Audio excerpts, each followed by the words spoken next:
Bonjour et bienvenue sur Il était une fois podcast. On arrive au chapitre 2 de l'évangile de Matthieu et sans plus tarder, je vais commencer la lecture du verset 1 au verset 12.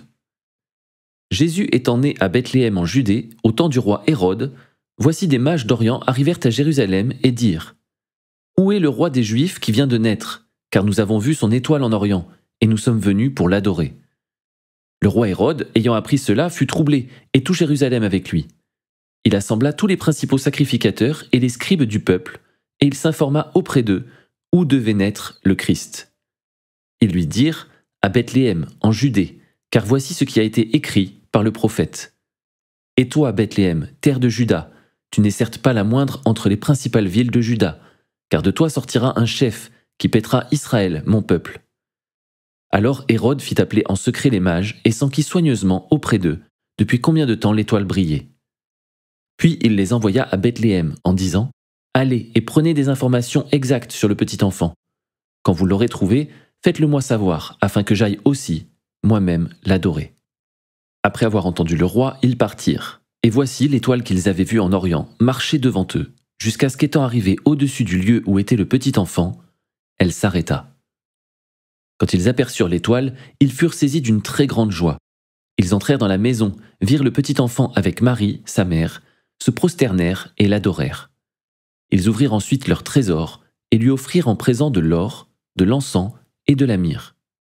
Puis, divinement avertis en songe de ne pas retourner vers Hérode, ils regagnèrent leur pays par un autre chemin. Alors dans ce passage, on peut avoir encore quelques questions auxquelles on n'aura pas forcément de réponse. Par exemple, est-ce que vraiment il y a une étoile qui brillait et qui a bougé comme ça ? Est-ce qu'il s'agissait d'une vraie étoile ?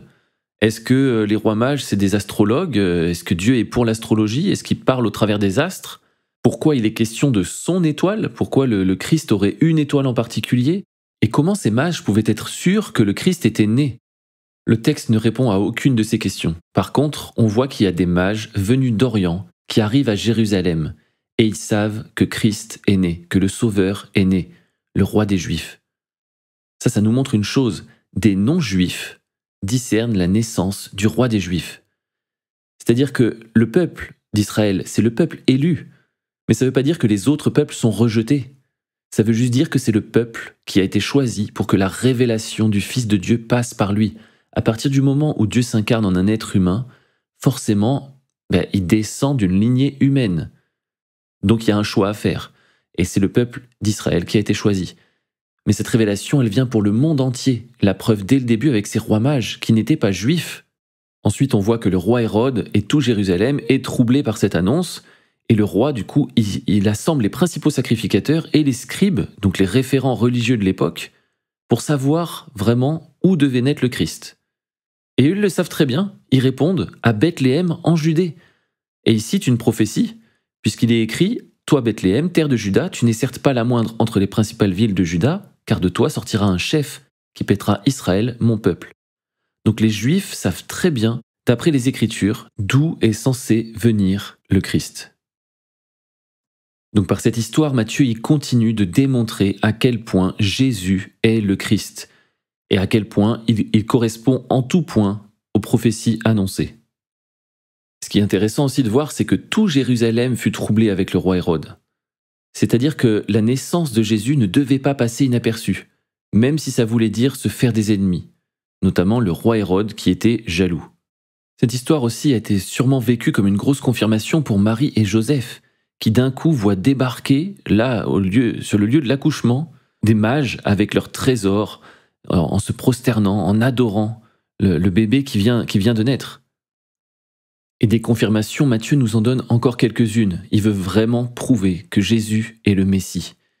Donc il donne des prophéties encore. Versets 14 et 15, Joseph se leva, prit de nuit le petit enfant et sa mère et se retira en Égypte. Il y resta jusqu'à la mort d'Hérode afin que s'accomplisse ce que le Seigneur avait annoncé par le prophète : J'ai appelé mon fils hors d'Égypte.